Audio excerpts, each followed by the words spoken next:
This is the little chapel where they are allowing us to celebrate Mass tonight as a pilgrimage community. So here we are in our little chapel, going to celebrate Mass with Brian. Hello, Brian. How are you? With Anna and Eileen, who's going to take a picture of me. She's going to take a video of me in this new chasuble that I got for this celebration of Our Lady of Lourdes. Beautiful. Wow, and we're going to wear it on September 24th at St. Patrick's Church during our picnic celebration. We very much want to make sure that every person that we have encountered is remembered at these Masses that we celebrate. Certainly the people of St. Patrick's, St. Anne's, Camino Esperanza, Immaculate Conception in Morris, St. Patrick in Seneca, St. Patrick in Joliet.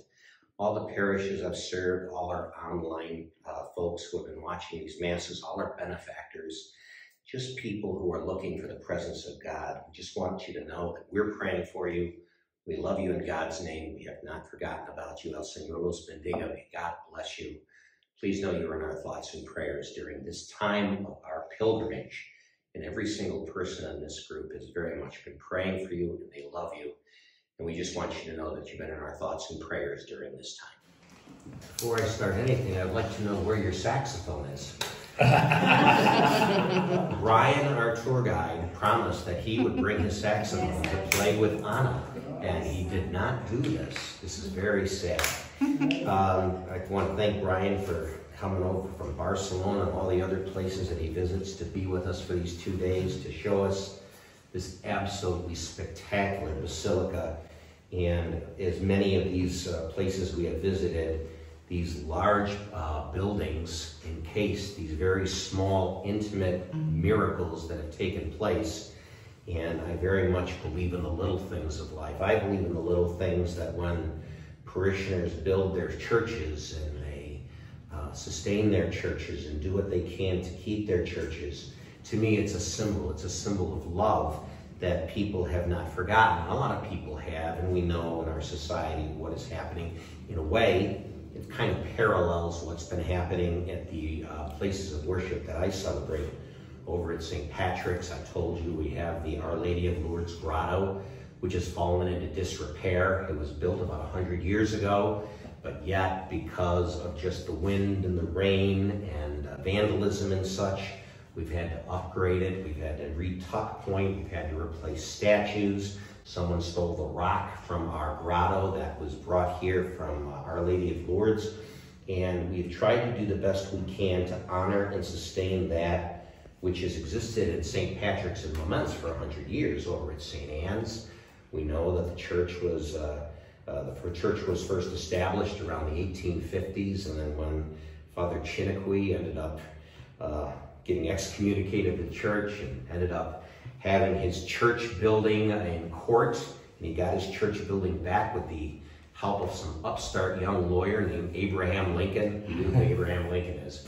We don't like Abraham Lincoln in St. Anne's. He stole our church. And they had to rebuild it in 1872. And the miracles that have taken place there with the relic of St. Anne are very well known. Over at Camino Esperanza, as we were celebrating Masses there over the last few years, your facilities have to have a face-over as well, with the damage that's taken place in your roof and the entire grotto, the image of Our Lady of Guadalupe, that you wanted to upgrade it and make it relevant for the people of today's age.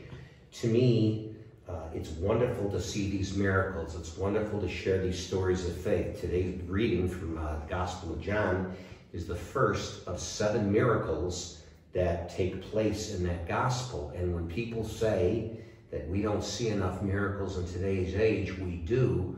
We see it every time we come to Mass, but nobody wants to recognize the bread and wine that is turned into the body and blood of Christ. A miracle happens in front of us every single Mass, and yet we take that for granted. For those of faith who understand what we are doing here, we understand that in order for this faith to persevere, we have to maintain it. We have to let it grow. We have to let it prosper. We have to pass it along to the next generation. So when its parallel church in Notre Dame falls down, we have to rebuild it.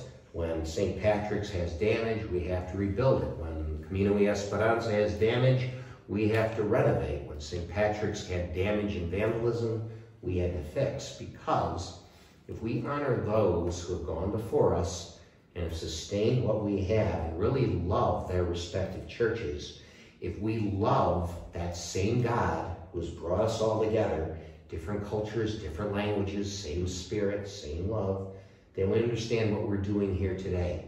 We are in the presence of a miracle. We are in the presence of Jesus being present among us, and we often take that miracle for granted. We don't have to come to Lourdes to see that miracle.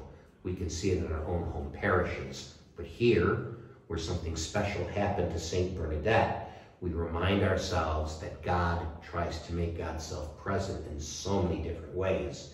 In this particular case, the Blessed Mother being present in Fatima and in Lourdes, the stories of Mount Medjugorje around the world, and certainly what we do at this offer. I want to thank Brian. I would like to thank all of our parishioners, all of those who have done what was necessary to sustain this faith and keep the miracle alive. Let's do the same by taking these stories back to our houses, by hopefully getting a rock to place the one that was stolen over at this Our Lady of Lourdes Grotto in Moments, and by sharing this message, this miracle, this faith, with the people that we meet. This is our prayer.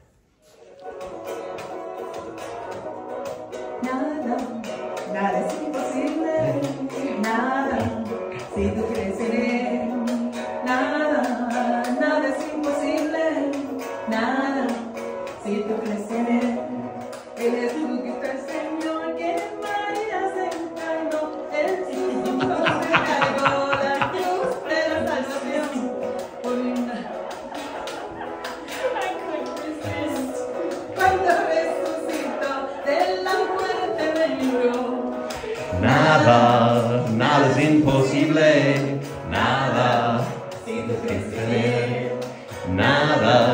Nada es imposible, nada, si tú crees en él.